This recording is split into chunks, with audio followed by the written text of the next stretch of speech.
This episode is brought to you by Zencastr. Zencastr is the #1 tool for all podcasters. You can record high-fidelity audio between remote locations and get studio-quality sound. Go to Zencastr.com and use coupon code THATENTERTAINS for 20% off for 3 months or 20% off an annual plan. This is a That's Entertainment podcast.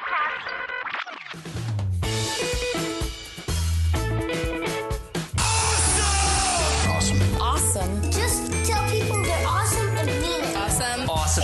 Did you have an awesome time? Did you drink awesome shooters and listen to awesome music and then just sit around and soak up each other's awesomeness? Awesome. That was awesome. You guys are awesome. No, You're awesome. no. You are awesome. Sir, you are awesome. Seriously. Awesome. Everything is awesome.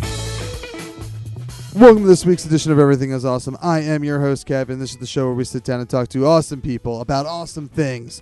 And here we are for our second episode today.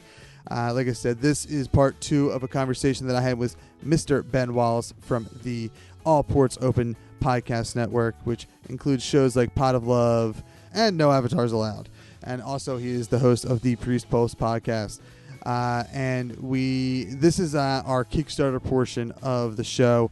We got into Ben's podcasting career in the last part. If you want to hear more about our weight loss journeys that we've discussed, about the Eagles and just kind of some general discussion that we have recorded in the beginning of our day. We talked for about 2 hours this night, and I decided to include it as 2 separate conversations. So if you want to listen to some just 2 guys sitting around and talking about whatever comes to their mind, go on over to episode 141, and that's where you can listen to that.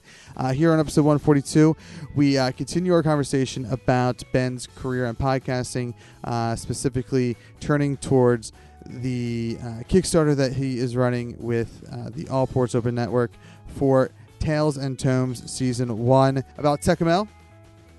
And, of course, we go and talk about Priest Pulse and all his other podcasts right here and just get into a whole slew of different things.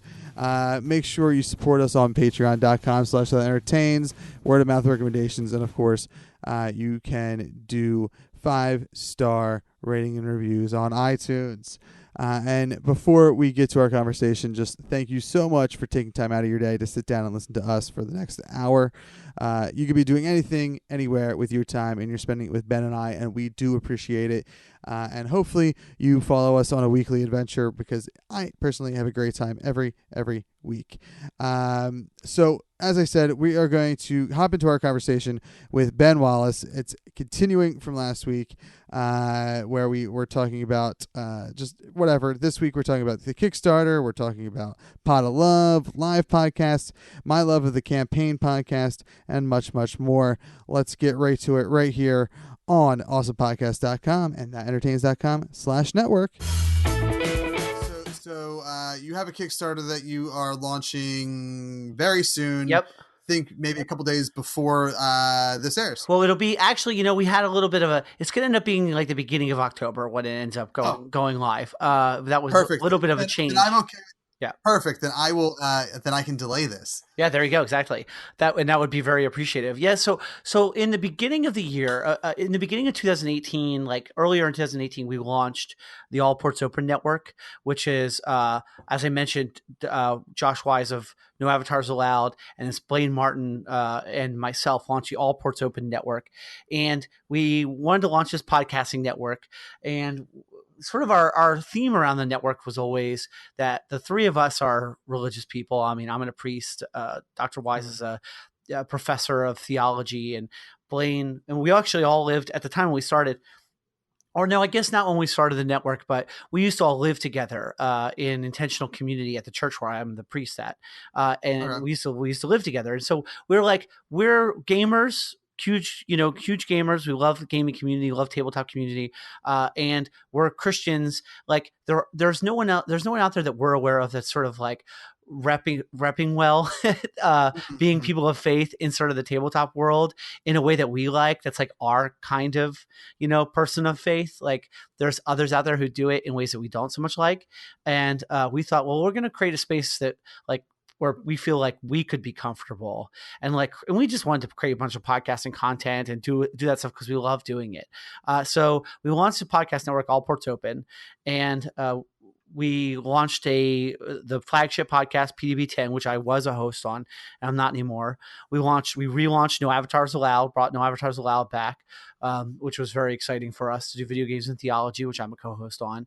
And then my wife and I, Mel, we created Pot of Love, which is probably how you and I first connected, and how I ended up connected with a bunch of really awesome, other great podcasts out there, like Heart Points and other people, and of course, also Jeff Stormer and his show Party of One, and connected through Pot of Love, and started doing my own actual play. And then I was also I haven't been so much lately, on Refugees of Esmeralda, which is another actual play podcast that Blade Martin edits and is, I guess, the host of.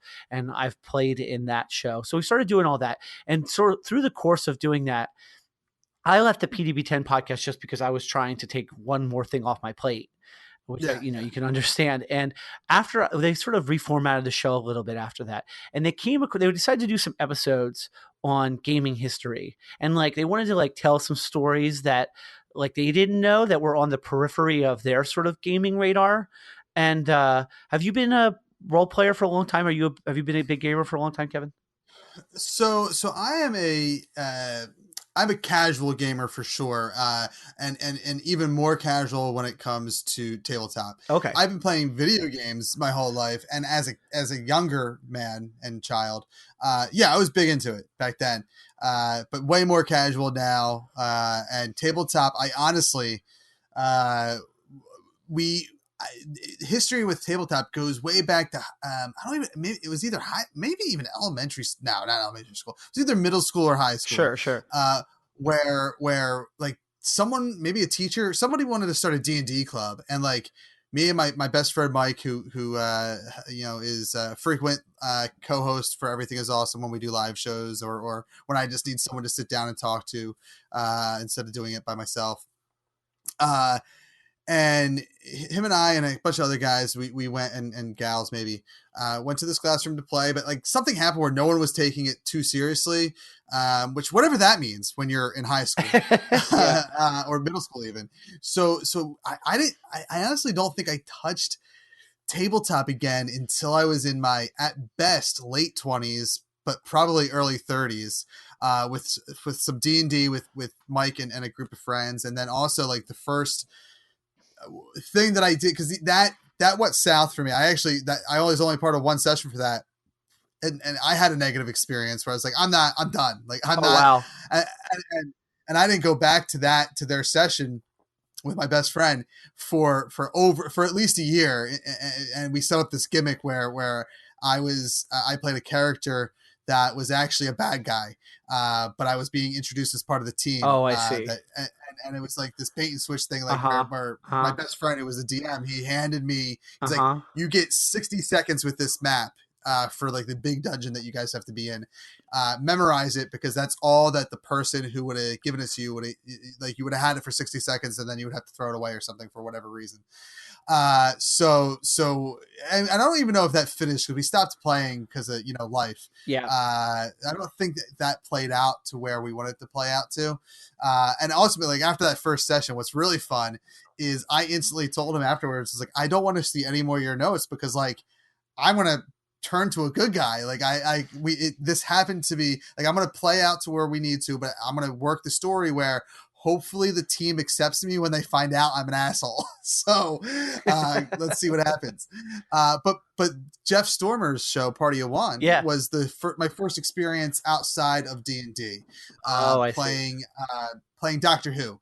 I've done, I think, for a live show, I've done a dungeon crawl with him, but whenever I've done his show proper, it's always been a Doctor Who episode, which is only 2 episodes. Right. And that was a lot of fun, and I have yet to. I've just given you all my tabletop experience. Well, there we go. That's why you've seen me on Twitter, like saying, I want to start a D&D game. Yeah, well, I don't want to be a DM. That. We could talk more about that, and we could. I got some. We'll have to talk about that. We have opportunities, and I'd love to connect more about that and do some of the stuff we've like talked about on Twitter, without a doubt. Without a doubt. Yeah. Well, so I asked all that. I asked you sort of like about the history, because for us, like we discovered. So we were doing this sort of research. Blaine and Josh really were doing research for PDB10. Like they wanted to unearth some stories that they didn't really know that other people might not know. And so like, even though we have a long history of gaming, like tabletop gaming, we had never heard of this, what we thought was a very fascinating piece of gaming history, which is we learned about the game world Tekumel, which was created by someone named M.A.R. Barker. So we found out about this. Other people know it as being the Empire of the Petal Throne. So, for some people who have been around tabletop for a long time, that name might be familiar to people, or they might have sort of heard about it in some way. But it's like surprisingly unknown. And the story of Tekumel is surprisingly unknown. So they started telling the story of M.A.R. Barker and Tekumel for the PDB10 podcast in that one episode, and realized that like one episode cannot do that story justice. So the thing is fascinating about Tekumel is that, so Professor Barker is a linguist. Was a linguist. He was a professor of Urdu and South Asian studies, and at the University of Minnesota. And when he was a child, he was like 10, he started creating this like sort of fantasy world of Tekumel. And as a linguist, he wrote languages for his world.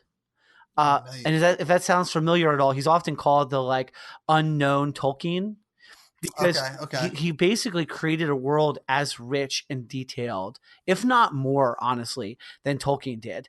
And he did this, but the difference between him and Tolkien, the other difference is, other than one is very famous and the other one ended up being more obscure, is that someone named Michael Mornard introduced M.A.R. Barker to the idea of a role-playing game. Now, this was before even the term role-playing game was in common parlance. It wasn't yet. This is in the 70s. And Tekumel ends up being the second role-playing game ever published by TSR. It's one of the first ever role-playing games. It was published as Empire of the Petal Throne. So it's like one of the first ever role-playing games, period, and is foundational to the history of role-playing games. And yet no one has ever really heard of it, because it never had the kind of commercial success that D&D had.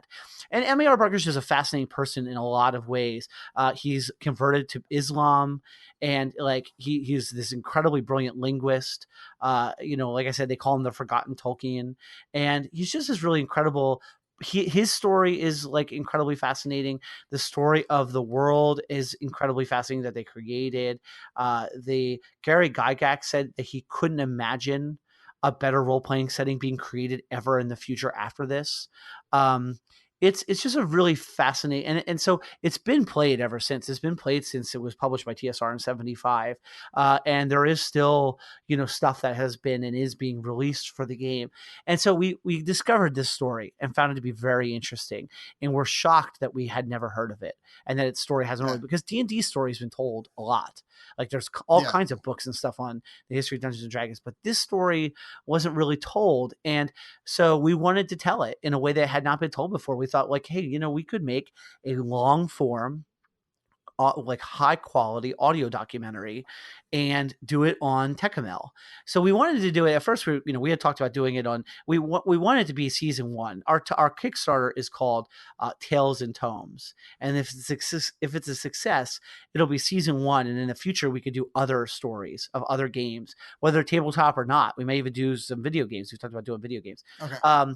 But like, we want this to be the first season of something bigger, but we want to do 5 episodes of this like longer form, really high quality documentary, and tell the story of Tekumel. Like, we are partnering with people who are around. I left an important part of sort of our little formula, our little story here, which is that I mentioned the person's name, Michael Mornard, who introduced Barker to Tekumel.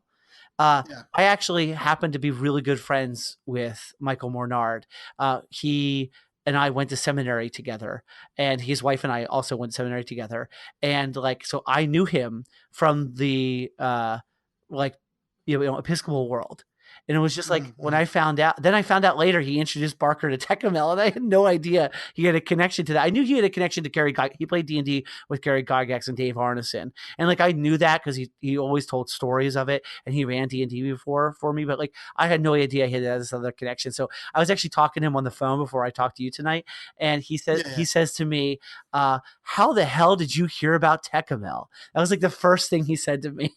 Because it's that obscure, you know, and but not for him and his friends. It's like this important part of their life, and their relationship with Phil Barker is this important part of their life. And so we really want to like do this Kickstarter to like, we want to like sort of take that history that otherwise will be lost and like tell it in a format that'll be lasting. So like I said, we're launching the Kickstarter in the beginning of October, and we are trying to raise $4,000. Which we think is not a huge ask, but is like, will go a long way for us to like, you know, do it the highest quality possible. For me, as being someone that loves doing audio documentary stuff and editing, it's my chance to like do my dream documentary, to like actually make the kind of audio documentary I've always wanted to make, and pour that time and energy into it. So I'm just psyched about it. Yeah, I mean, I love the concept of that, because like that reminds me, and obviously not the same genre, but it goes back to like Serial. Like Serial kind of popularized that kind of format of documentary style podcasting. Right. And I mean, season 2 went down the hill. Right. And Yeah. I have no idea about season 3, because I probably will not listen to it. I'm probably not going to. Yeah. But that it's this, what you guys are doing is way more in my wheelhouse than, you know, crime. Sure. Right. Like it's someone, again, as someone who, and I did forget to mention that I did play a few rounds of Mission Accomplished. Jeff's. Oh, you have gotten to play Mission Accomplished already? Oh yeah. I'm so jealous. I'm playing it later on. Let's see, in a couple weeks. I'll say that I'm playing it in a couple weeks, and it will be on Refugees of Esmeralda, I think, and I'm really excited about it. Yeah. If you go back to, and this goes for anybody that wants to listen to a really fun live episode of it, episode 100 of Everything Is Awesome. I wanted to do something for me, milestone episodes. I like to do something different. Episode 25, I sat in a car by myself and talked to Batman, just going back and forth. Same thing for episode 50, episode 75. I forget what I did for episode 75, but and then episode 100 was I wanted to play a tabletop game. That's awesome. And I talked to Jeff. I wanted him to run it, and he said, "Well, can I use this as a beta test for my game?" I was like, "Whatever you want to do, buddy." And we brought in some really funny comedians from around Philly, and it was I was like the least funny person on the panel of players there, but it was so much fun. We played at an Amalgam. That's awesome. And it was, it is. Mission Accomplished is a really, really fun game. I told Jeff, I was like, I want to find a way to maybe try to do it again. And I don't know if we can do it in the month of October, because he's so busy. Yeah. His Kickstarter is launching in October too, later than ours, I think. Yeah, mid-October, I think. Him and I are going to be talking soon to so that we can air it then as well. And he'll be on Pot of Love in around that time frame. I don't know exactly when to pitch that. So, listen to folks. If you're not subscribing to Pot of Love, like if I convince you to do anything other than back to Kickstarter, definitely subscribe to Pot of Love, please. Yeah. Well, and so I think what we're going to end up doing with this episode, if you're okay with staying on for a little bit longer, is I'm going to split this into 2 episodes. Oh, that would be awesome. Because it makes way more sense for part 2, which starts right around your Kickstarter talk. That way people can listen to the Eagles talk and the Weight Watchers talk. And then, and if they don't want to listen to all that garbage, they can come listen to your Kickstarter pitch and I love everything else we're going to talk about. Yeah, that sounds great. That's great. So let's talk Pot of Love, which kind of ties into your Kickstarter in the sense that it's an RPG. Yeah, and it's all part of the All Ports Open network. So yeah. Mm-hmm. Yes. So Pot of Love, is that a 2-player RPG, or is that actual play podcast, or are you doing a long form campaign with guests swapping in? Like, please tell me about Pot of Love. Yeah, I'd love to. Yeah, I'd love to. So Pot of Love is my wife Mel and I is a one-on-one, one-to-one actual play RPG where we play tabletop games that are romance themed, and it's a relationship, and it's also a relationship dating advice podcast. We also do an advice segment, or at least we try to. So we mostly play the game Fog of Love, the board game Fog of Love, which are you familiar at all with that game? No. And I've seen you obviously talk about that, or maybe it's in your description or something. Probably. I've seen it because of our show. Pot of Love. Good. Well, I'm glad we're exposing people to the game because we love the game. It's a fabulous game. It's like in the video game world, how like everyone jokes around about how there's like RPG elements in every game now. Like if you make a game, you have to include RPG elements. Well, it's like this is like the board game version of that, where it's like it's a board game, but it's like really RPG heavy. It's like if you want to like introduce someone to role playing, but you don't want them to know that's what you're teaching them to do. It's like a good way to do that because like it's like a good way to do that because like it has a lot of good tell prompts. You could like do it really role play heavy like we do in our show, like which was like lots we role play the whole time. You wouldn't know we're playing a board game, like we do it like role playing prompts, but you could play it without doing the role play aspects as much too if you wanted to. But yeah, Mel and I, we play out relationships. We do story arcs that are often 3 to 4 episodes in length. We also play Star-Crossed. That's fun. I haven't played it, but it's fun to listen to. It's we love Star-Crossed. We love playing actual plays of Star-Crossed. We got to interview Alex Roberts on our show as the only interview episode we've done on Pot of Love, and it was just so fun to connect with her. It was so great that we were launching our show we launched our show not long before that game hit Kickstarter, so we got to do a preview play, actual play, got to have her on the show, which was really great for us. And so we also have guests on the show. So like I said, we do arcs, and mostly it's Mel and I playing, but we also will bring other people on to do arcs. So like we brought 2 friends on to do a play. They're both of them are people who are non-binary, and we brought them on to sort of talk about like they played the game. They played Fog of Love. We did their story arc, and then they also like had a very long conversation with us afterward about like gender and polyamory and sexuality and stuff like that after the episode. So we like included that as part of it, and that was a like really fun arc to do, and like just like a really cool thing that we got to do. And then like, for example, Jeff Stormer is going to be on. I'm going to be on Party of One. Actually, I may already be, depending on when this airs, have been on Party of One. I don't know exactly, but playing that game. And then, so Jeff and I, within the span of a couple of days, played twice. It was so fun. It was so freaking fun to play that game with him. It was actually the first time I'd played with anyone that wasn't my wife. So I put it in, and I ended up playing twice with Jeff in a couple of days. And so, so did you guys play Fog of Love both on his show and your show? Yep, 2 different story arcs. Okay. So we played 2 different games. So yeah, we play. So he'll be on as a guest player in the next couple of weeks here, and also Heart Points.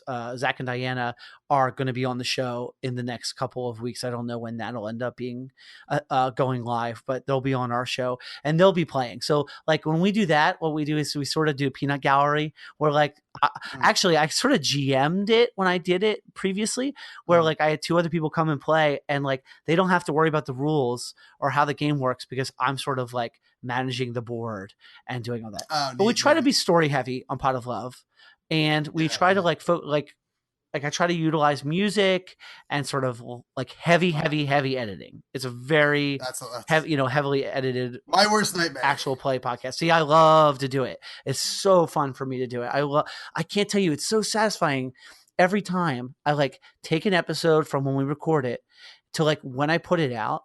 Like I listen to every episode of Pot of Love by the end, like 3 or 4 times all the way through, and I don't get sick of it. I don't. God, that is you're a saint. I can't. I cannot edit any show, let alone my own show, that many times.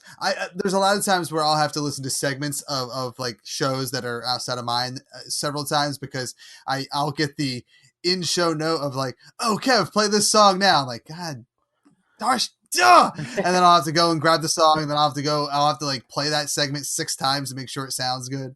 But it's I'm getting ready to probably, I say getting ready. only getting ready because I'm reviewing actually James D'Amato's book that Oh he yeah. wrote. Awesome.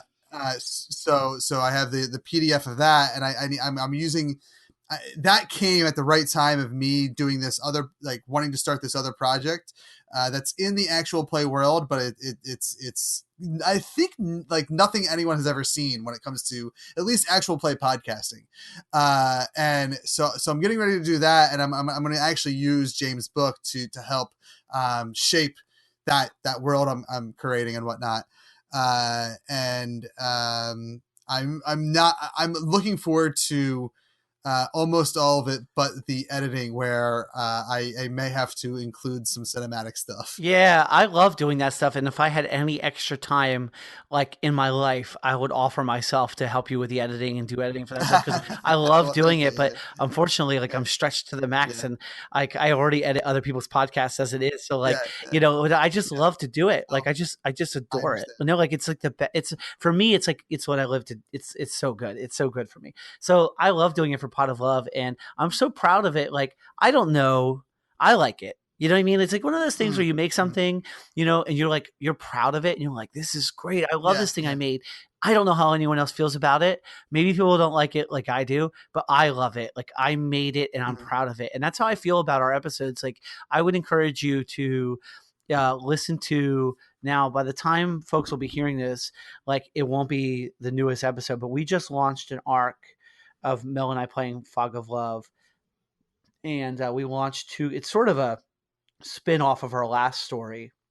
We've also done cross game stuff. Like we did a story arc that we just freaking loved with these two gym bros that met in a gym and fell in love at the gym, and then they had a relationship, and we got so invested in the characters, and we did it cross game. We started with star-crossed, had them play out their star-crossed relationship, and this is a little bit of a spoiler for how that ends. Went from that to Fog of Love and played out like their relationship in a longer story. So That's it was, neat. it was cool to do like that cross system sort of relationship. But I would encourage you to start listening, like maybe this newest story arc, episode 28, which is from like September. So much more is like the start of that story arc, or like maybe go back and you could listen to the Tony Baloney. Episode 25 is called Tony Baloney Books and Sundries, and that started a 3-story arc, which was pretty fun. That I would say you could listen to. So like, it's one of those things we were talking about before. Like, listen to the newer ones because I'm more proud of them than the old ones. Yeah. If that makes any sense. Yeah. I actually think I'm gonna do something else too with Pot of Love. I've been dreaming this up. So this is the first time no one else besides me has heard me say this yet. You're the first. I've been breaking news. It's really not. It's like in my head, breaking news. I've been dreaming this up that I think I'm going to go in because we break up these arcs into like, like I said, 3 or 4 episodes, right?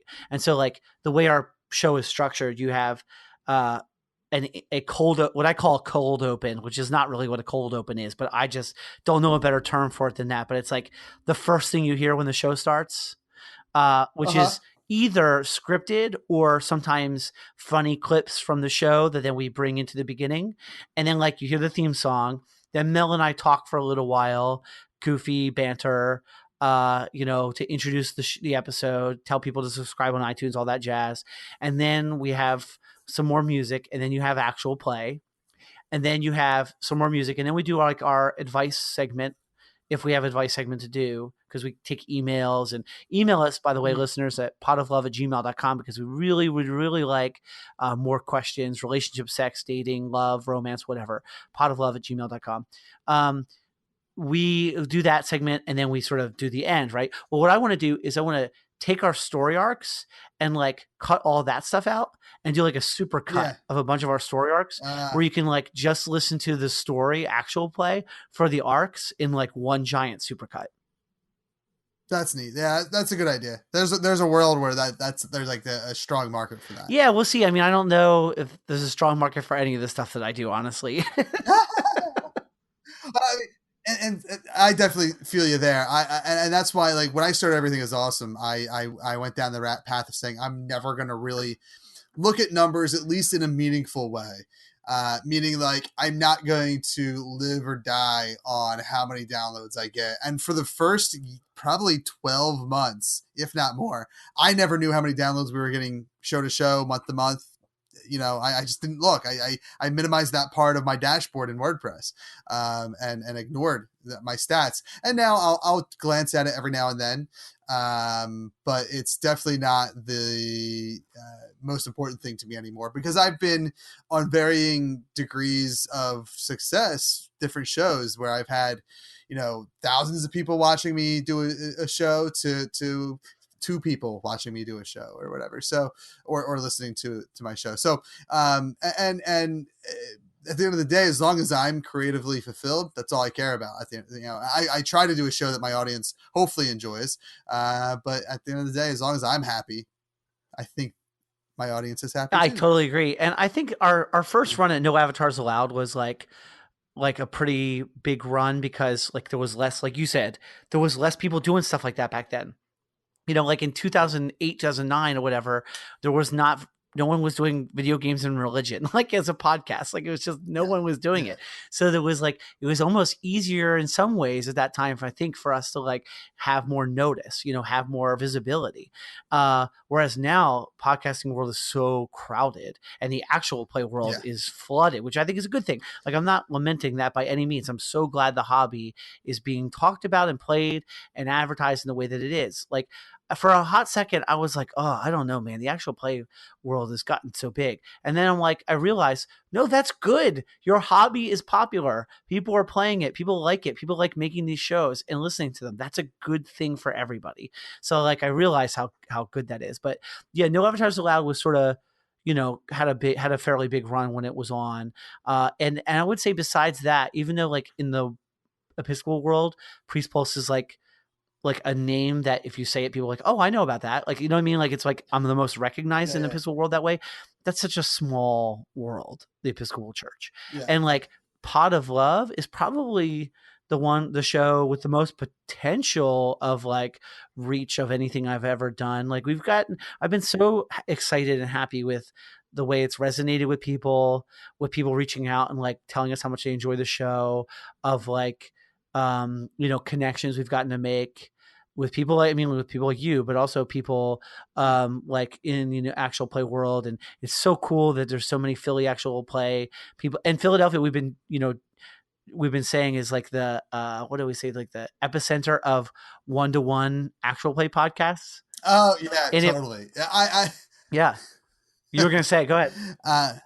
Oh yeah. I was gonna say that's I think 100% true, because at first I was like, well, I think to me it feels like Chicago, even though I think Philly has a stronger podcasting, if not strongest podcasting market. And James D'Amato and we've disagreed on that fact, but on when I interviewed him, which is fine. I mean, obviously he's gonna be pro Chicago, I'm gonna be pro Philly. Where I give Chicago the upper hand is in the actual play world. Right. I feel like they have a huge, not even just in podcasting, but like game design, like just that the role playing, that seems like the epicenter of role playing. But I think you are right. Like you guys, Jeff Stormer, Heart Points Pod are 3 well, I haven't listened to your podcast yet. It's gonna be one I listen to, if not today, tomorrow, like whenever I clear my current all right, day. Glad to hear it. Yeah. But yeah, 3 for 3 one-to-one shows that I'm gonna end up listening to, all from the greater Philadelphia area. And you know, it's if not Philly it's a itself. coincidence too. It's so funny because, and you know what's really even weirder. Like Blaine and Zach are friends from before actual play. Like, and so I didn't know Zach. I met Zach before I knew about Heart Points. Interesting. But casually, I met Zach like at a McElroy show in a My Brother and Me show in the DC area. We ran into him. I ran into him somewhere else. It was so weird because Blaine and I ran into Zach twice within like a really short window of time before like I knew Heart Points and was a big fan of Heart Points. And I think Blaine, if I'm not mistaken, the story is that Blaine was his first GM and introduced him to like D&D Okay. and like playing. And so like got him, I don't know if he introduced him to D&D, but it was his first DM and like got him into that world. But it's like, so there's like a few different weird coincidences, but it is just like a strange coincidence that there are these, like the one-to-one podcasts happen to all be from Philly. And it is like a coincidence. We started ours before I knew about Hard Points. So it's weird. Yeah. And I don't know of, and I'm sure I could just do a simple search, but I don't know of any other one-to-one actual plays that are out None there. on my radar. There may be others that do it, but I'm if there are, I'd be shocked that they're not on my radar, and like I don't know of them. So yeah, isn't it weird how that kind of stuff converges together? And it's I know like the whole reason I know of Party of One is because the Philadelphia Podcasting Society on Facebook is like I when I first started Everything Is Awesome, like I was like when I first started this podcast, it originally was going to be a different name, and it was going to be very podcast centric, where I was going to sit down and talk to other podcasters. But at the time, I was coming from a world where like podcasting wasn't a good community, and that's because I just really was looking at Reddit, and really and I feel like the podcasting community, even though it was smaller, was not as friendly with one another 10 years ago, 11 years ago. And maybe it's because it just the community was so stretched thin throughout just the global landscape, versus now where like there's literally 50 to 60 some podcasts that perform once a year in Philadelphia, that are largely from the area. But it was when I joined the Philadelphia podcast. Oh, so rewind. I didn't believe that there was a big enough market for me to talk to other podcasters. So I eventually just broadened my horizon to anyone that I want to talk to is who I'll talk to on the show. And it tends to be podcasters because they're the easiest get, is because everyone wants to promote themselves, or just because I know they'll talk and I know that they know how to handle a microphone and whatnot. So I was in that Philadelphia Podcasting Society group when I first started the show up, and I saw Jeff post something about, I think it was, I forget what episode it was, but it was, I think the first episode he did with Noah Houlihan from Plus Two Comedy, where they did the wrestling, worldwide wrestling, I believe. And I was like, oh my God, role playing and wrestling, I'm in. And from there, like I just became a fan of his, and we've had like kind of a great like friendship and working relationship with one another ever since then. And that led me to the One Shot Podcast Network because he suggested it, and like I've literally shed tears over the campaign podcast. I know. And not because they're leaving, just because of life. Yeah, exactly. And then some, I don't know how I connected with Heart Points, but like I know, like I think Jeff found out about Heart Points through me somehow. Really? Maybe even because of the live show that we did together December of last year when we did episode 100, because I had Heart Points open up. Oh, I see. Okay. Which sounds way douchey. No, that's awesome. No, that's really cool. It's whenever I put on live shows, they tend to be, save for my January festival, they tend to be just two shows, me and someone else. And I feel bad making the other show close. So I always quote unquote close. But whenever I book my January festival, I don't know what I'm doing yet this year, but typically it's 5 to 6 shows that are on. I put myself right in the middle because I don't want to close. Yeah. And I'm garbage. I know what I'm not a huge draw. So I know where to put myself to get the most audience members, and that aren't mine. I think because I don't know how I discovered Heart Points. That's funny because it wasn't through Jeff. It wasn't through anyone else. Because like they just came on my radar. Maybe they started following me on Twitter and I started listening that way. Similar to how like, and I even then I don't know. Well, I've nenever had Heart Points on my show, so we've just never been able to schedule anything. That's funny. But yeah, it was through Twitter I think I discovered them, and then So and then Jeff's got like I know Zach's been on Jeff's show and whatnot, and I don't know, somehow we connected on Twitter. I don't know if it was because of Heart Points or Jeff or like you just started following me.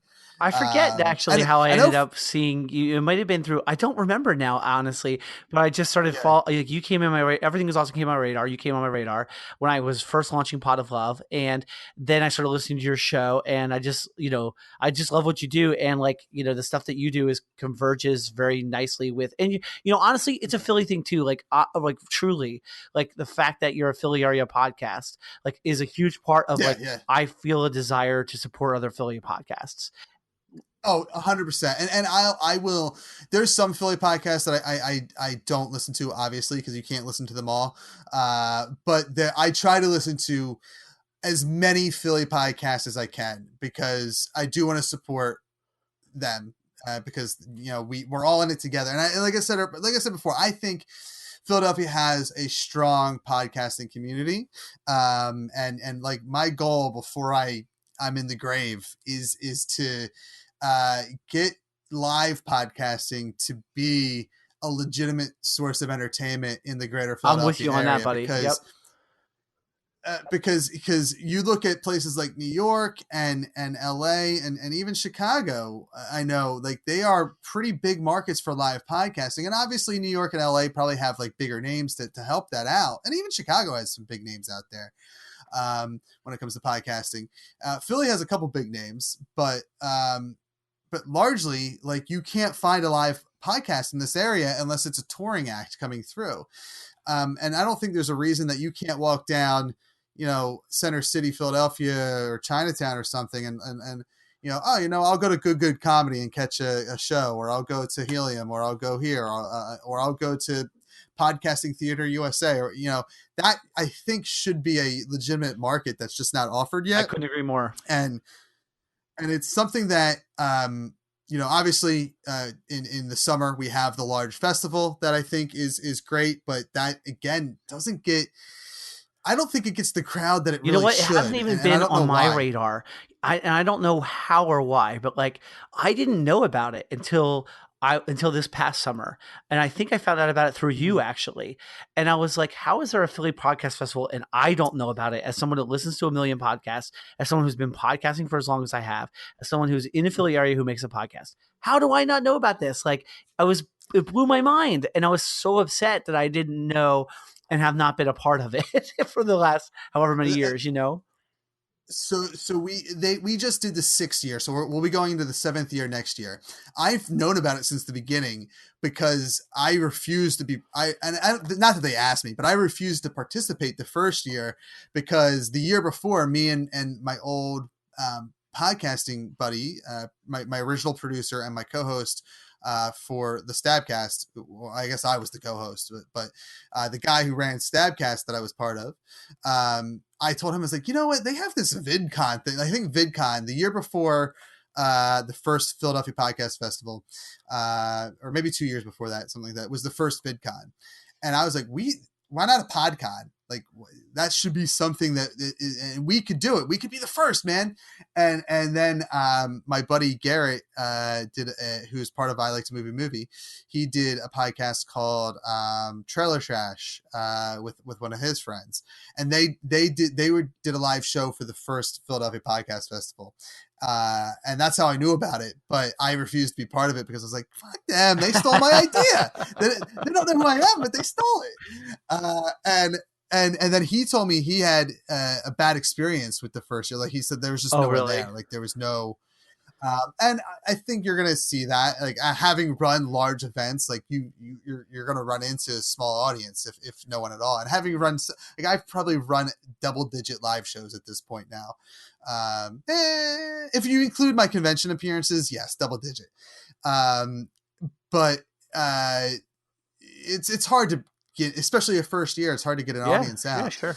But even I would say even 6 years in, like it is largely the show's responsibility to bring an audience out, and I think there's a better way to do it. I just don't know what that way is yet, and I consider myself at least very friendly with Nate and Tegan who run the festival, and I volunteer.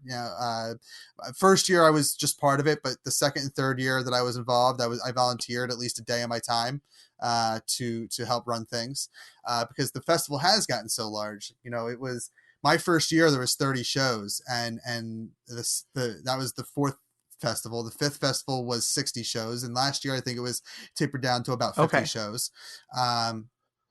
But there's just a lot of, that's how and some of the shows are maybe garbage. I don't know, because I don't get to see all of them, but I'm garbage and I do it. So like everyone has like, it still shows the diverse market that Philadelphia has in podcasting. And that's why you look at any other festival, none of them are free, like the Philadelphia Podcast Festival, save for since the 5th annual one. So for the last 2 years, they've had to charge for certain shows. Like we got this with Mark and Hal, and any of the shows that go on at Fit and some of the other like venues that are not a bar or a comic book store. They're bigger acts that like I think get paid to perform. They have those you have to pay for, but largely you can go to the Philadelphia Podcast Festival and see a number of shows for free.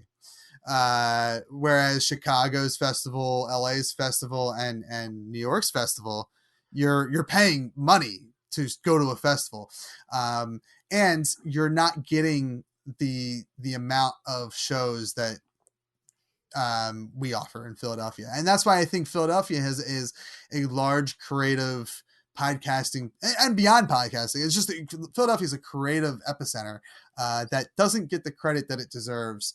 And I think it's starting to in comedy. It has it in theater.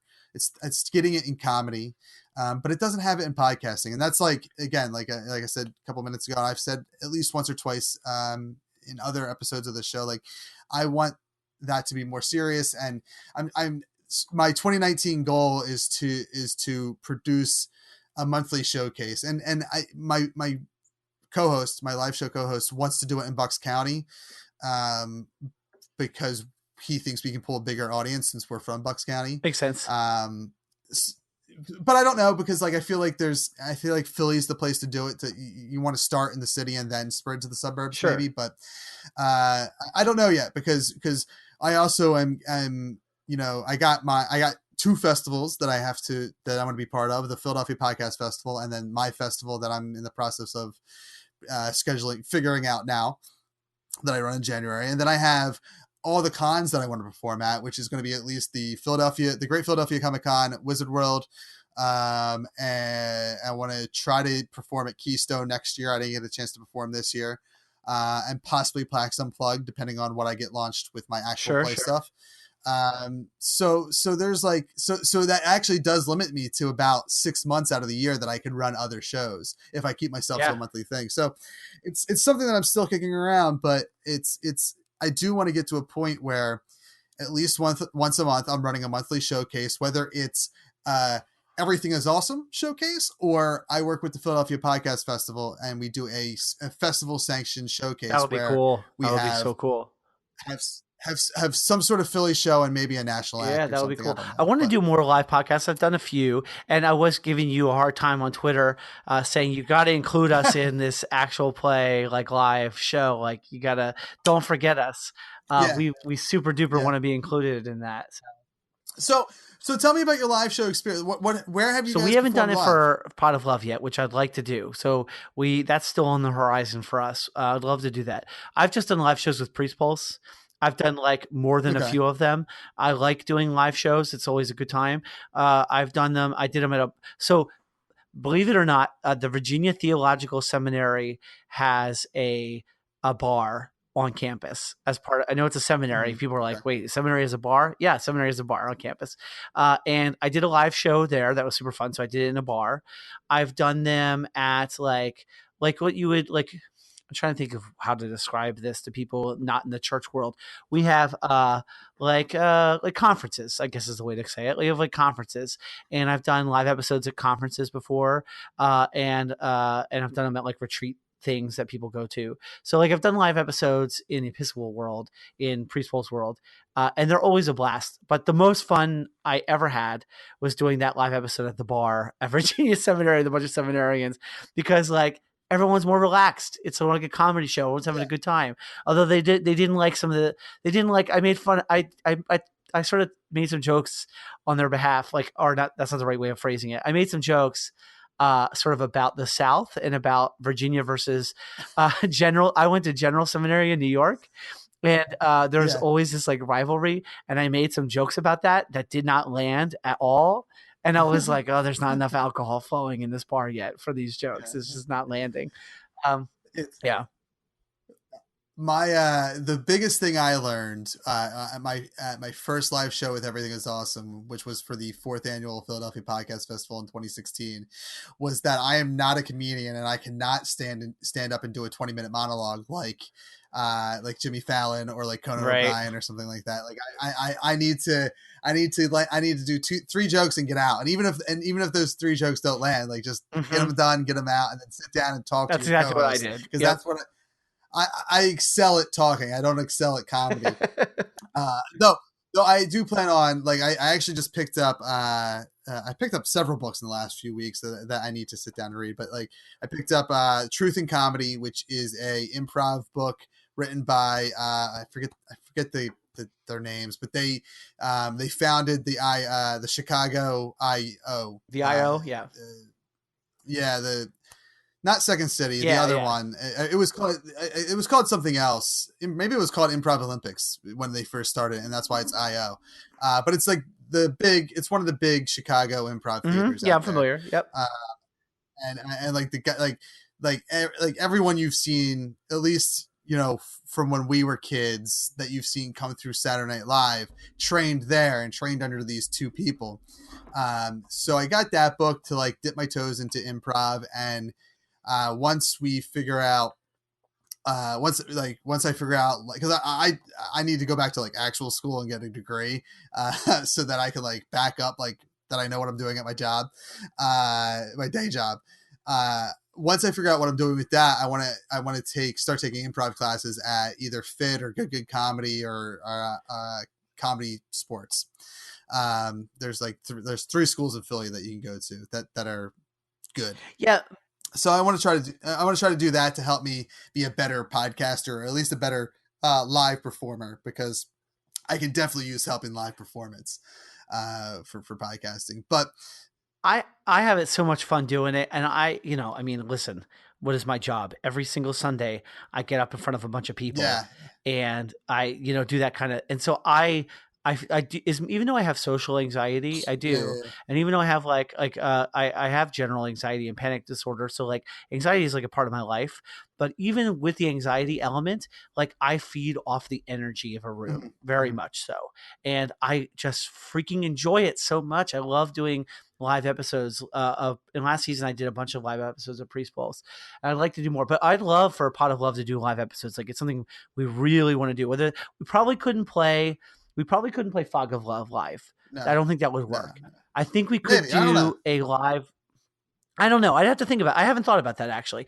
We could. What we have talked about doing is doing a live play of Starcrossed. But what you need to get, and I think I've seen James do this at a lot somewhere, is you need to get the giant Jenga.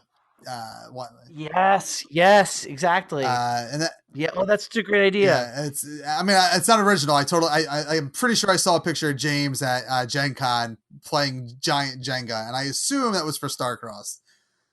Okay, well, we'll steal it. That's fine. Yeah, we should definitely. Oh my gosh, we should make that happen. I just want to do a lot more live stuff. I'm so excited about like the fact that there's so many of us in Philly area who have gotten to know each other now, or connecting and collaborating. And I really hope it turns into a lot of really cool live stuff, because I really think there's a lot of potential for it. I'm actually in the process of and I mean, this is probably boring stuff that no one wants to listen to, so I'll keep it short, but like I'm in the process of, because Jeff, when he did his show for the Philadelphia Podcast Festival, I don't know, I think it was his Party of One episode. It was at Red Cap Games in Philly, so he ended up having to supply the sound and stuff, which he asked, like I lent him my equipment, which ended up not working because of it was boring details why it didn't work. But him and I were talking when we met up at, you were drinking the Neshaminy Creek beer earlier tonight, or maybe you still are, but we met up at Neshaminy Creek Brewery. Nice. Him and I were talking. I was like, yeah, I think I want to somehow get into the market of like helping people do live shows, like as like a side gig for myself, like whether it's I go and run the sound or I rent equipment out or something like that. So that's something like very boring that I'm trying to get into now, finding a way to like not only make some extra side cash, but more importantly, like help the live podcasting market thrive without having to be a live podcaster myself every single time. No, I love that. I'm so excited that that's something you want to do, because I think there's a real need for it. Like when I've done Priest Pulse Live, like I've had to, that stuff, live sound is not my forte. So like I need that kind of help. Like I love editing stuff, right? But when it comes to like live sound, no, that's not my thing. Like I'm just not knowledgeable. I don't have the stuff. I'm just not, it's not me. I think that the reason I kind of have that knowledge is because I started podcasting 11 years ago, where you needed to have literally like, here's my, not my original setup, but here's my producer's original setup. For the very first episode of Happy Hour with Steel Tip, I'll go through this quick because people have heard this story before.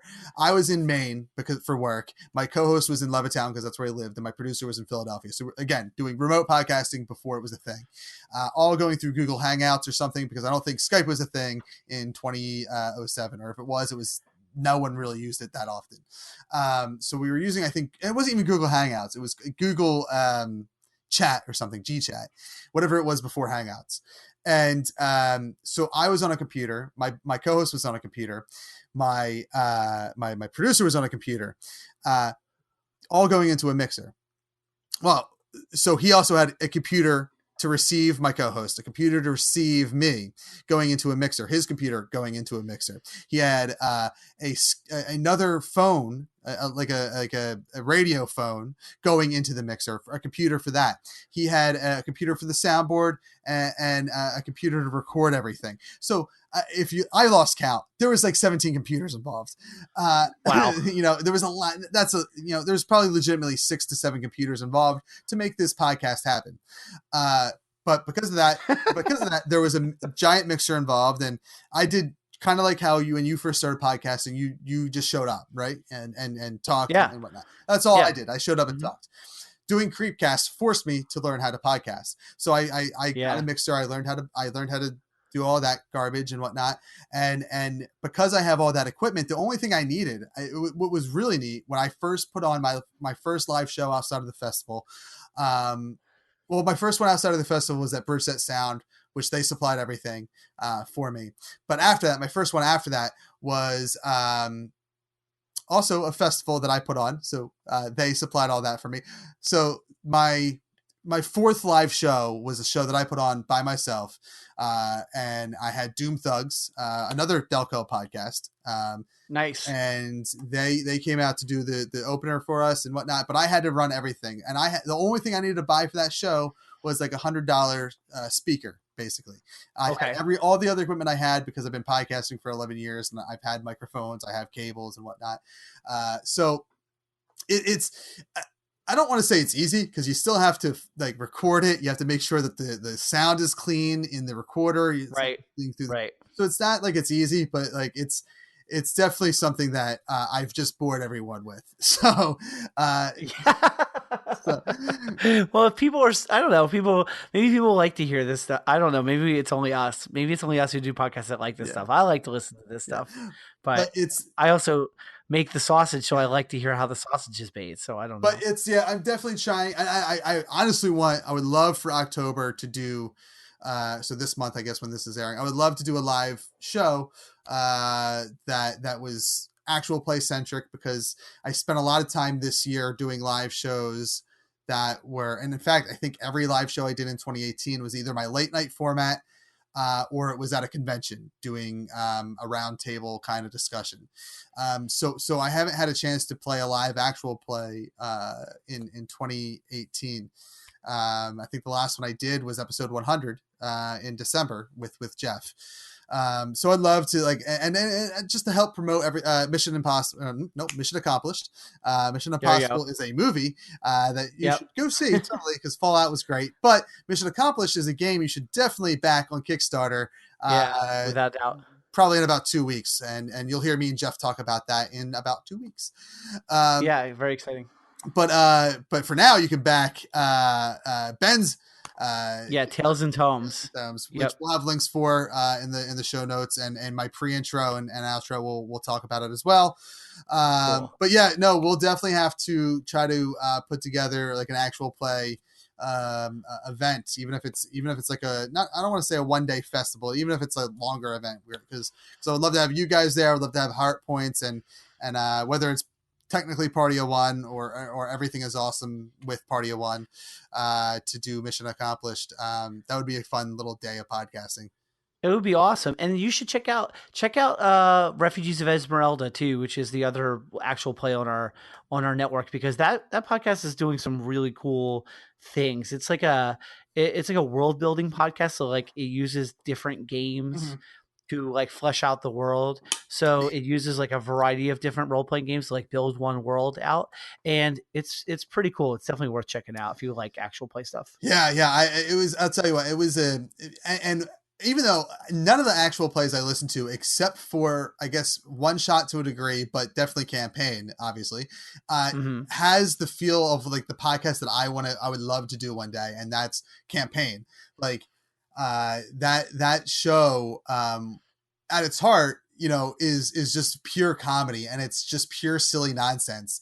And I love that style of role playing. And I dread the day that I walk into a role playing game and play that style and piss everyone off, because Refugees of Esmeralda is definitely like not that. It's like such a more serious, although that's not true. I say that, but I actually say that because the tone sometimes can be kind of serious, but like it's actually can be, there's a lot of joking and a lot of cross table sort of humor going on and like poking fun and stuff. But man, if you haven't listened to the Adventure Zone and that's the style of actual play you like, dude, the Adventure Zone is so good. You got to listen to it. Yeah, I know. I'm behind the 8 ball on that one, and you got to. It's so good.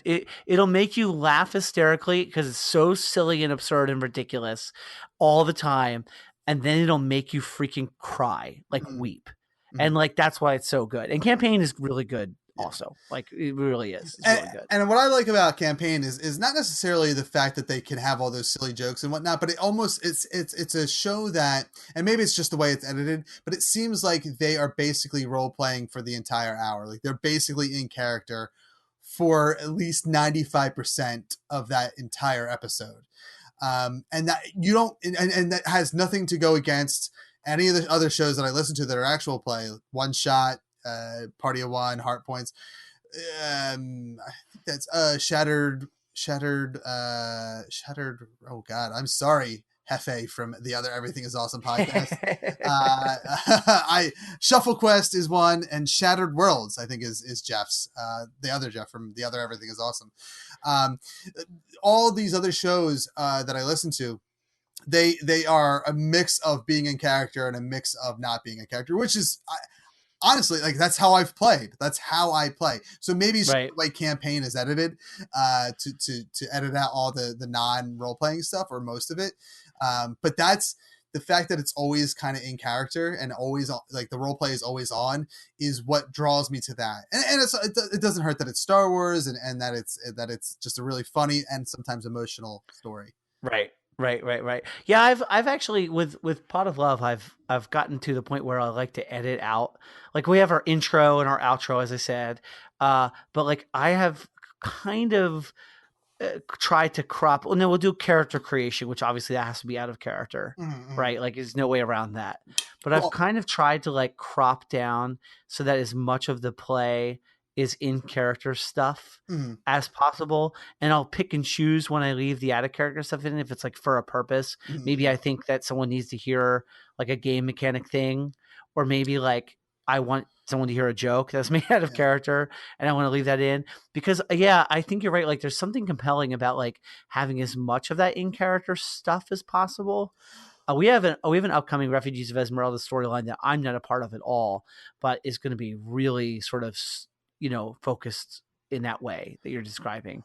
That's pretty cool. It's so cool when a podcast that's actual play is like that degree of, sort of in character Yeah. all the time. Well, Yeah.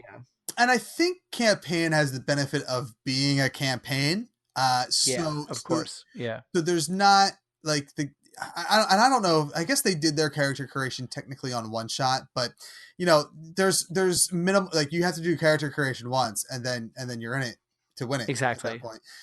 And every now and then they do have like a rules thing that comes up in campaign. So it's not like it's entirely in a role play. So that's, I think, why campaign was able to do it that way. Whereas almost every other show I mentioned, it's a new game with new characters every single time. And I also think it's hard to do that style of role play that campaign's doing when you're in a format like three of the several shows I mentioned, you guys, Party of One and Heart Points. When it's just two people, I think it's probably harder to constantly be in character, or at least edit it to be that way. Yeah. So, oh man, I'm so excited about editing the episode. I haven't gotten to do it yet, but editing the episode with Jeff Stormer on my on Pot of Love. Like, so I won't edit the one for Party of One. He'll do it. So, I can't say anything about how that'll end up coming out. The gameplay was fun, and he's really good at what he does. So I'm sure it'll be great. But I'm really excited about editing him on our show because we were so we just got so into role playing the characters, and we had such a great dynamic. It was so fun playing like a couple dating each other and having it be the two of us. And I'm just so excited for editing that down because I think it's going to be a ton of in character, like so much in character. I'm really psyched for people to hear it. It was a really cool storyline. Both stories we did for playing Fog of Love for both shows were really fun. And I can't wait to hear them. I really can't. All right.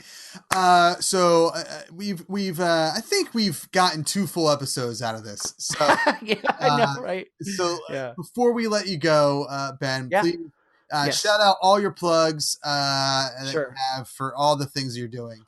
Yeah, well, I want to stress to people to go to www.allportsopen.com to check out our the All Ports Open network and everything we do there, all of our different podcasts. You can find Pot of Love there. You can find all the other All Ports Open podcasts I mentioned there. And you can, most importantly, get information on the Kickstarter there, Tales and Tomes Season 1, which is on Kickstarter. Go to Kickstarter and check it out. We really hope you'll back it. Help us tell this story. It's really important that this story gets told and in a lasting way. And we hope to be able to have the opportunity to do that. So hopefully you'll go and check out the Kickstarter for Tales and Tomes. And like I said, you can learn all about that and more at allportsopen.com. I'd love it if you subscribed to Pot of Love on whatever format you download your podcasts. If you use Apple Podcasts, subscribe. Leave us a little review if you like what you hear, or at least give us a 5-star rating. I try to get folks to do that. It's always tough to get folks to do that. I know. Yeah, I'm sure you do. It's like the continual suffering of podcasting is like wanting people to review the show and struggling to get people to do it. But, and hey, if you care at all about, if you're like into religion at all, you can check out Priest Pulse, which is the other podcast I do, over there, and go to priestpulse.org is where you can find that, or also in whatever podcatcher you use. So I think that's all my plugs. I'm trying to remember if I think that's everything. and we will have all the plugs in the show notes, especially to the Kickstarter. Yes. And before these go live, I'll try to catch up with you to make sure there's nothing else that needs to be added for show notes and sure. and whatnot. So all that stuff can be in there, so you don't have to remember it off the top of your head. Especially if you're driving, you can just click on the awesomepodcast.com and find that stuff there. Ben, thanks for being on the show. It was a pleasure talking all things Philly and RPG and a little religion in there. A little religion. Yeah, right. Yeah. And we'll have to have you on the show again, and we'll definitely have to try to come up with some sort of RPG day event. I'd love all that. I'd love to do an RPG day event, and I'd love to be on your show anytime. I love what you do. I love Everything's Awesome now. I'm a fan. I'm definitely going to help spread the word about Everything is Awesome, get people to listen. It feels weird saying this because you're a priest, but yes, you can help spread the good word of awesome. You can say that. It's all right. I don't give a shit. I'll help spread the good news of Everything is Awesome. So definitely. I will say before we go, I was like, I forgot until like recently, within the last week or two. I was like, wait, he's a priest. This could go bad. Like, I don't want to say I'm the anti-religion, but I do like Dogma, and I love Dogma. Okay, great good. movie. All right, I love Kevin Smith. I love everything. Yeah, I'm not like I don't know how much you know about like the Episcopal Church. If you're not into religion, people might not know what that means. But like, we're not. We're similar to Roman Catholic in like the look. Like I wear the same kind of clothes. Mm-hmm. People call me father or whatever, but we are as progressive can be, really. And like, so people are always shocked. They're like, "Oh, what a foul-mouthed priest," or like, like it's just, I just not what people think of as a typical religious person, and that's a good thing. I like keeping people on their toes in that way, so it's fun. I think you definitely got that from like at some point during our conversation. I was like, "This guy doesn't sound like a priest at all." I was like, this guy is as much as a priest as I am when I went to the Universal Life Church. Yeah, believe it or not, that is exactly what I do with my life is, and my church is in Drexel Hill. If people don't believe this guy's a priest, they can come to my church and it's Incarnation Holy Sacrament in Drexel Hill, Pennsylvania. People can walk through the doors on a Sunday morning at 10 a.m. and watch mass. I mean, hear me preach. It's real. You can't make this shit up, right? That's no. I believe you. You've dropped a lot of science on me about words that I don't know because again, I am like on paper religious, and have a religion somewhere that someone told me to follow. All right, Ben. Yet again, thank you for being on the show. And next time we have you on, maybe I'll get deep. Like Michael Rosenbaum or one of those other great podcasters do, and we can actually get into you as a person versus you as a creative talent. Oh, that would be awesome. We could talk about some faith stuff. That could be fun. Or we can just talk more about Eagles and Batman, maybe. Well, I'm surprised. We almost went the whole 2 hours without mentioning the word Batman. But I will say I'm shocked that we didn't go a deep dive on Batman because I try to steer every conversation that way. Okay, well, I know we're trying to end the show, wrap the show up. Can I just tell you something? Yeah. I am in the middle of playing season 1 of the Batman game. I'm totally spacing on what's called. Not the first season. Yeah, go ahead. I think the first one's just Telltale's Batman game or something. Yeah, I think it is. Yeah, I'm in the middle of that. So I was going to play The Evil Within, and then Josh was like, dude, you got to play the first season first. Like, why would you just jump into The Evil Within? So I started playing the first season, and I'm in the middle of it, and it's fucking great. Like, it's a great Batman. And like, dude, if you like, so I know you're into Batman. I already knew that from listening to your show. But like, No Avatars Allowed, my video game podcast, like, we are so Batman centric. You gotta check out that podcast because Josh's like favorite character in all of media of all time is Batman, and way too many conversations end up being about Batman on that show. So I got 3 podcasts to throw on my. I know. Sorry, but how crappy is it that Telltale is like closing up shop soon? I know. I just heard that news, and it's like. Yeah. It's really that's shitty. I'm disappointed. And what's really, I mean, I'm glad I didn't buy it yet, but like they're not even finishing the last season of The Walking Dead. They're going to release the next episode. Well, that's the rumor. They're going to release the second episode because it is finished. It was scheduled for release, I think tomorrow, actually, the 25th of September, I think.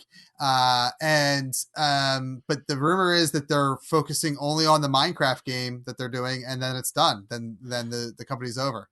That's insane to me. I'm just so disappointed. It's just crazy. You won't be disappointed in Batman and Batman Season 2. They are both really. I just finished Season 2 Batman game a week ago. I stayed up and finished the last 2 chapters.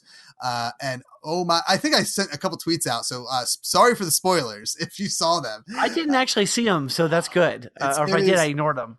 It is, and what I love about that Batman game from Telltale is that it just tells a whole new story from that and I do not like Yeah. I love Batman, but I'm not like I'm not like a Batman nerd that knows like the true comic book roots. Like I obviously, I mean, I know his parents died, but like Right. I've only read since the New 52, like since Scott Okay. Snyder. So Yeah.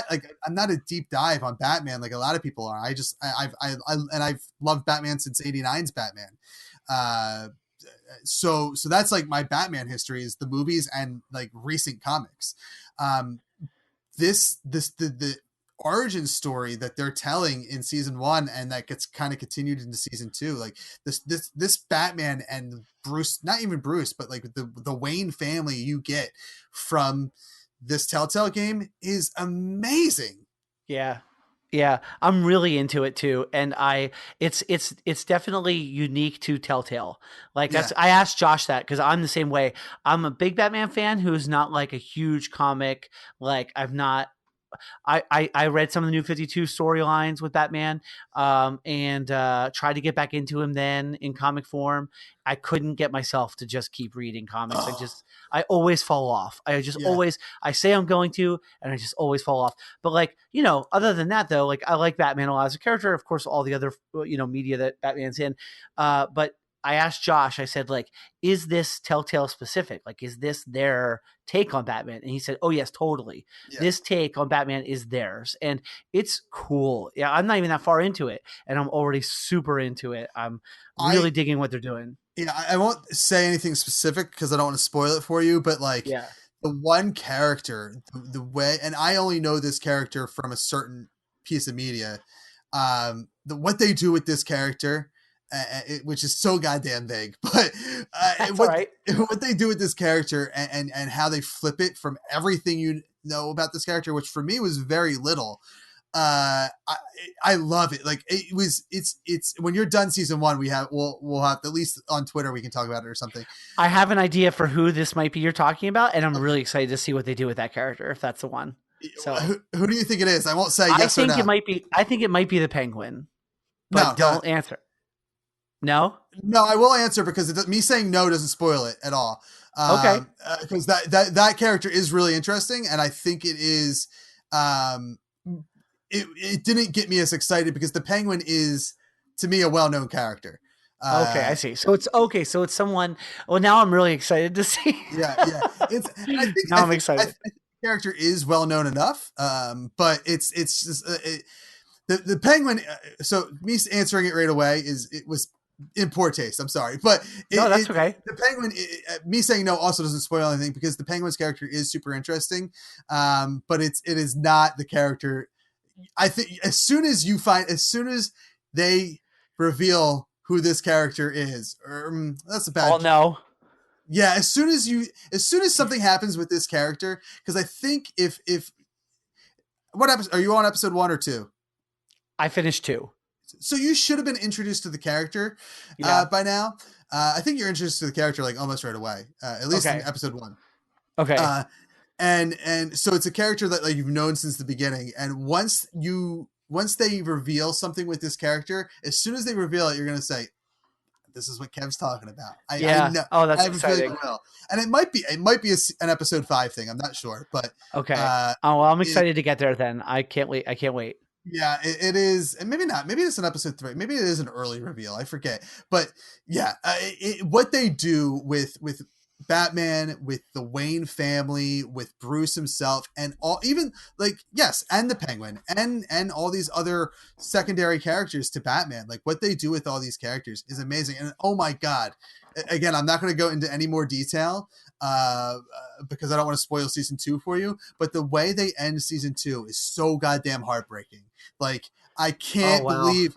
And it's like you have to make a choice about something, and the choice that they make you choose, like in season 2, there is at least 2 or 3 choices you had to make that are entirely messed up. Like they make oh God, you need to finish episode 2 so that we can sit down and go an hour. That's my homework. That's my homework. Not episode 2, season 1 and season 2. Right. Finish that, and we can just do a deep dive on Telltale Batman because season 1 is good, and it's good storytelling, but season 2 is not only good storytelling, but like it makes you angry in a good way. Like it makes you passionate about the decisions you're making, and then because of those decisions, you ultimately have to like say screw you to somebody, and it's just sometimes it's heartbreaking, sometimes it's infuriating.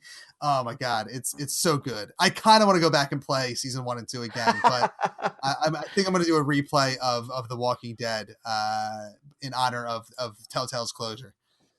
Well, that's my homework. I'm glad I have homework to take away from me. Yes. You have to play those games. I have to listen to 75 podcasts. There you go. Exactly. That sounds great. All right. For real. Thanks for listening, guys. You're going to listen to me in the future doing the post outro. So it's not goodbye for me, but it's goodbye. All right. Big thanks to Ben for being on the show, for spending 2 hours sitting down and talking to me. I believe we also talked for maybe like 10 to 15 minutes before I hit record, and for like another half hour after we stopped recording. So we had nearly a 3-hour conversation. Ben is totally one of my new favorite people that I've met through podcasting. He's a local boy, of course, and I can't wait to do more with him, whether it's through podcasting or just through the gaming community and whatnot. Make sure you find him on Twitter at Benjamin Wallis, and be sure to check out Ben on all his podcasts. Pot of Love and No Avatars Allowed can be found on allportsopen.com. And of course, Priest Pulse can be found on priestpulse.org. Check out the Kickstarter for Tales and Tomes Season 1, Tekumel. All links will be in our show notes. If you're looking for another show to listen to, make sure you check out The Ladies Who Rant right here on the That's Entertainment Podcast Network at thatentertains.com/network. Me and Andrea sit around and talk about real world issues, as well as nerd culture, pop culture, and all the fun stuff that they do out in Hollywood from a woman's perspective. You can find them on thatentertains.com/network. We like to end Everything Is Awesome with a call to action. Super friends, there are a lot of terrible things happening right now. It can feel like you can't do anything to help, but you can. It takes people like us to make a difference.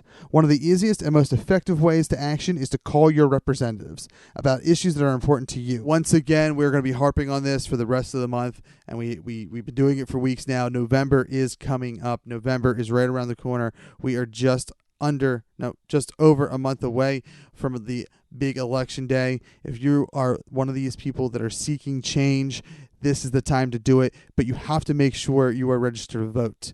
There are crazy rules that some states are using to purge voter registrations. Make sure you're not one of those people that were purged from the system. Make sure you are eligible to vote. Don't be surprised on election day, and know ahead of time that you are registered to vote by going to vote.org and checking your registration status, and then make sure you get out there and vote. Tell everyone you know to vote.